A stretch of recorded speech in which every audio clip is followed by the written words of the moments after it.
હવનકુંડ એના 3 સ્ટેપ હોય, તમે જોયું હશે. એમાં સૌથી ઉપરનું જે પગથિયું, ચાલો પગથિયું કહી દો, સૌથી ઉપરનો જે ભાગ છે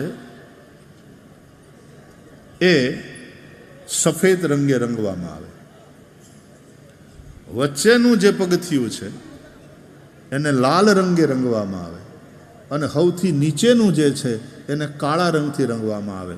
આ યજ્ઞની પદ્ધતિ છે, આ વિધિ છે. કેમ? કારણ કે યજ્ઞકુંડ એ પ્રકૃતિનું રૂપ છે. પ્રકૃતિ ત્રિગુણાત્મિકા છે.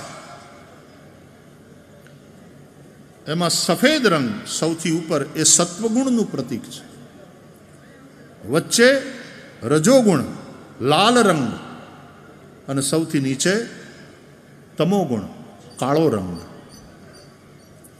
તો સત્વગુણનો રંગ સફેદ છે, રજોગુણનો રંગ લાલ છે, તમોગુણનો રંગ કાળો.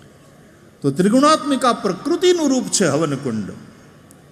અને એમાં જે અગ્નિ, આપણે ત્યાં મોટે ભાગે બ્રાહ્મણો અરણી મંથન કરીને અગ્નિ પ્રગટ કરે. આ અરણી મંથનની જે પ્રક્રિયા છે યજ્ઞમાં, એની પણ નિશ્ચિત વિધિ છે.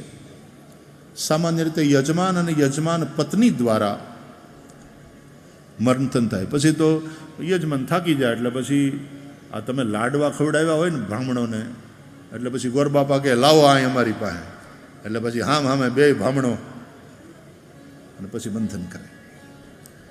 અને એ મંથન કર્યા પછી એમાંથી જે અગ્નિ પ્રગટ થાય, એ અગ્નિને કેવી રીતે ઝીલવો, અને આમ જરાક તીખારો હોય તો એ કાપૂસ ને વાળો અને કપૂર ને આ બધા જે જ્વલનશીલ પદાર્થો હોય એમાં એ અગ્નિનું સ્થાપન કરી અને પછી આમ હલાવી, જેથી કરીને જરાક આમ ભડકો થાય, તીખારો હોય એ આગ બને. અને પછી એ આગને વ્યવસ્થિત રીતે લઈ છાણામાં કે વાળો કે કપૂર કે બધું, અને એમાં લઈ વળી પાછો એ આગ બને ત્યારે વિધિપૂર્વક એને હવનકુંડમાં પધરાવવામાં આવે. એટલે પુરુષ અને પ્રકૃતિનું મિલન થયું.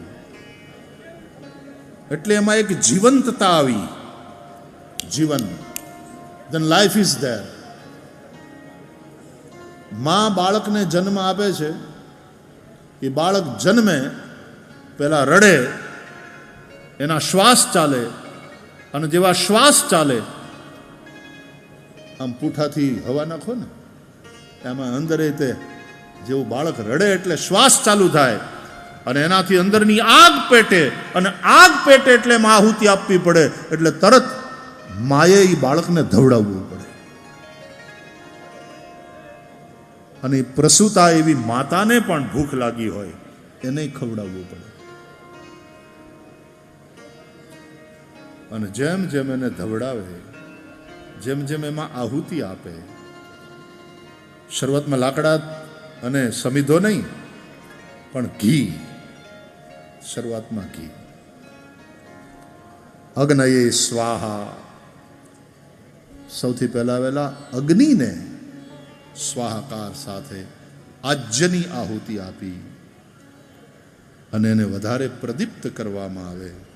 પછી ધીમે ધીમે એમાં સમિધાઓ અને કાષ્ટ આ બધું જ નાખી અને અગ્નિને પ્રબલ મજબૂતી આપવામાં આવે, અને પછી આગળની વિધિ થાય.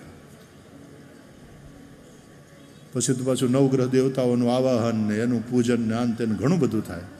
આ યજ્ઞની જે વિધિ છે ને, વિદ્વાન બ્રાહ્મણો કરાવે, એ વિધિનું પણ એક વિજ્ઞાન છે સાહેબ. આપણને ભાન નથી આપણા સનાતન ધર્મનું કે આ કેટલી ગહેરી સબ બાતે હૈ, અને એમાં કઈ કઈ ફિલોસોફી છે.